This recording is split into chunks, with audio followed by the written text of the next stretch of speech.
නාලන්දා සරසවි භූමියේ නේවාසිකාගාර 108න් එකක් බැලුවා සියල්ල එක සමානමයි එකක් අපි බැලුවේ. ප්‍රධාන දොරටුවක් ළඟට ආවේ දොරටුත් සියල්ල එක සමානමයි එකක් බලන්න. දොරටුවක් ඉදිරිපිට මෙතන තිබුණේ පොකුණ.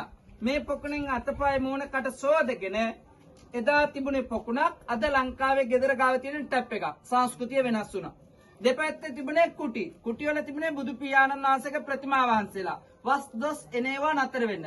වන්දනා කළා තමන්ගේ නේවාසිකාගාරය ඇතුළට පියමන් කරන්න තියෙන දොරටුවේ මේ. එතකොට නේවාසිකාගාරයක් ඇතුළට ප්‍රවේශ වන්න තියෙන ප්‍රධාන දොරටුව. භික්ෂුන් වහන්සේලා ඇතුළට වඩිනවා. බලාගෙන ඉඳලා මේ විශාල ලී දොර වහනවා. ගිනි බත් කරනවා. ගිනි සැරට උණු වෙච්ච ගඩොල්. වසර 830කට ඉස්සලා ගින්දර සැරට ගඩොල් මෙහෙම උණු වුණා නම් ඇතුලේ භික්ෂුන් වහන්සේලා පොත්පත් කොහොම පිච්චෙන්නේ නැද්ද? මුදලට අස්සරලා බලාගන්න. මුළු ಭಾರತයේම උණු වෙච්ච ගඩොල් දකින්න ලැබෙන වැඩිපුරම එකම එක ස්ථානයේ නාලන්දා පමණයි. ආයේ ඉදිරියේ දකින්න හම් වෙන්නේ නැහැ. මෙතක් දවසකට දැක්කෙත් නැහැ. දැක්කේ නාලන්දාවේ පමණක්.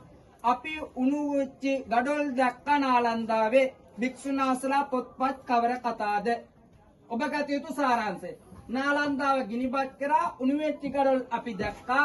අපේ ගෙදර දරුවෙක් ඉන්නවා. මුණුබරෝ මිනිබිරියෝ ටික මතක් කරගෙන මේ ටික බලා ගන්නකො. කෙටිම කතාව. දරුවා මතක් කරගෙන මේ ටික බලා ගන්නකො. බල්ලා එන්නකො.